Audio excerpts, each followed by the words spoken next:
I used to believe family was forever, that no matter what happened, the people you loved most would always protect you.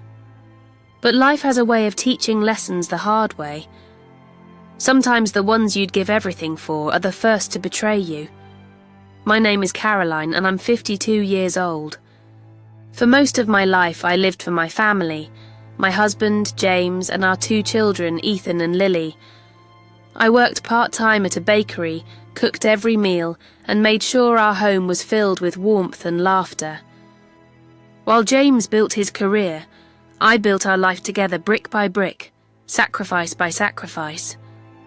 For years, I believed that love was about patience and endurance. I believed if I kept giving, things would stay the same. But love doesn't protect you from betrayal. Sometimes it blinds you to it. It began slowly. James started coming home late, claiming he had business dinners and late meetings. His phone was always face down, and he'd take his calls in the garage. One night when he was asleep, a message flashed across his screen. "I miss you already. Can't wait for the weekend." My stomach turned cold. I stared at those words for minutes, hoping there was some explanation, a wrong number, a misunderstanding, anything. But deep down I knew. The man I'd loved for 30 years was seeing someone else. The next morning, I tried to talk to him. "James, is there something you want to tell me?" He didn't even flinch. "You're imagining things, Caroline." "You always do." He walked away, leaving me standing there with my heart in my throat. That was the beginning of the end. Not long after, I noticed the children changing too. Ethan, my son, my baby, had always been my little defender. But suddenly he'd snap at me for the smallest things. "Mom, stop being so negative. Dad's just trying to be happy. Happy." The word burned through me like acid. Then Lily started following his lead, rolling her eyes when I asked for help, ignoring my calls. It didn't take long to realize James had been whispering to them, twisting stories, painting me as bitter, unstable, controlling. In a matter of weeks, my family, my entire world, had turned against me. Then came the day James handed me a folder. "Just some paperwork for the house," he said casually. "I need your signature." I almost signed it without reading. That's how much I used to trust him. But something inside me hesitated. Maybe it was instinct, or maybe it was the last piece of the woman I used to be refusing to die quietly. I took the papers to an old friend of mine, a lawyer. When he finished reading, his face was pale. "Caroline, if you'd signed this, you'd have given James full ownership of your home and bank accounts. He could legally evict you and take everything." My knees nearly gave out. That night when I confronted him, he didn't even try to deny it. "You've always needed me to take care of you," he said coldly. It's time I handled things my way. I looked at him, the man I'd built my life around, and realized I was staring at a stranger. Within weeks, I was forced out of my own home. James told the kids I needed space. I packed what I could into my car and drove away, leaving behind everything, my home, my family, my memories. I found a small apartment above a coffee shop. It smelled like dust and loneliness. At night, I'd hear the hum of traffic outside and wonder if they even missed me. I'd scroll through social media and see photos of them smiling together, birthdays, dinners, holidays, as if I'd never existed. But pain does something strange to people. It either breaks you or rebuilds you, and I wasn't ready to stay broken. Months passed. I worked long hours at the bakery, saved every penny, and slowly began finding pieces of myself again. Then one day, out of nowhere, I got a call from my lawyer friend. "Caroline," he said, "you're going to want to see this." He sent me bank records, hidden accounts, suspicious transfers and offshore investments. James wasn't just unfaithful. He was committing fraud, using fake companies to move money around. and one of those shell companies was registered under Ethan's name. My son had no idea he was being used. I spent nights gathering everything, receipts, emails, proof. I wasn't sure what I'd do with it yet, but I knew one thing: James wasn't going to get away with destroying me.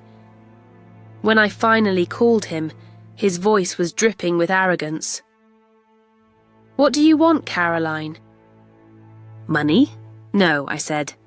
"Just a conversation." We met at a small diner, the same one where we'd had our first date nearly 3 decades ago. I sat in our old booth, the smell of coffee and fried eggs in the air, my heart pounding. When he arrived, he looked smug, confident, a man convinced he still had control. "All right," he said, leaning back. "Let's hear it." I slid a folder across the table. "Your hidden accounts. Your fake companies. The money in Ethan's name. Do you want to explain that to me or the IRS? His face went pale. "You wouldn't I?" I leaned in closer. "You took everything from me. My home, my family, my dignity. You taught my children to hate me. But the thing about lies, James, they always find their way back." He tried to reach for my hand, fake sympathy oozing from his voice.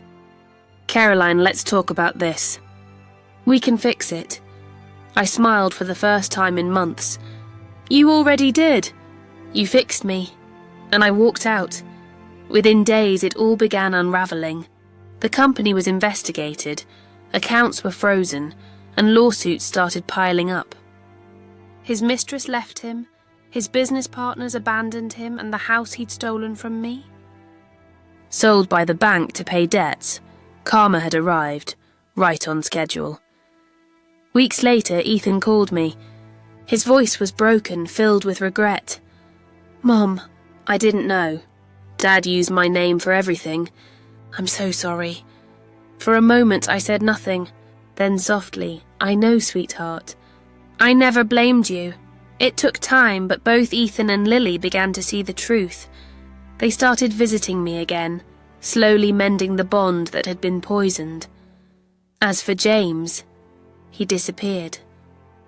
Last I heard, he was living in a small apartment, trying to rebuild what he'd destroyed. But he never could.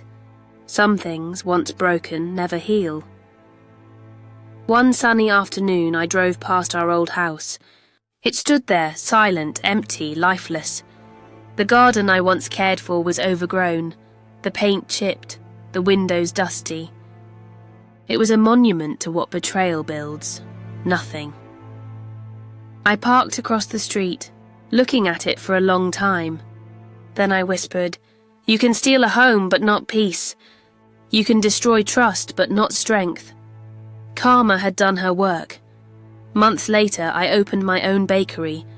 I called it Caroline's Crumbs. The irony wasn't lost on me. I had once been given scraps of love and respect, and now people lined up to taste what I created with my own hands. Ethan helped on weekends. Lily handled social media. We laughed again. We healed. And one morning, as I served coffee to a customer who said, "You always look so calm," I smiled and replied, "That's because storms don't scare me anymore. I've been one. Sometimes people ask if I regret what happened. I tell them no. Because I didn't destroy James, he destroyed himself. I simply stopped covering for him. My family once turned against me. But I unleashed a storm of karma they never saw coming, and when it was over, I wasn't the same woman they left behind. I was stronger, wiser, and finally free, because sometimes karma doesn't need to strike loud, it just needs to arrive. Quietly, perfectly, and right on time. Never underestimate a woman who's been betrayed. Her silence isn't weakness, it's the calm before the storm.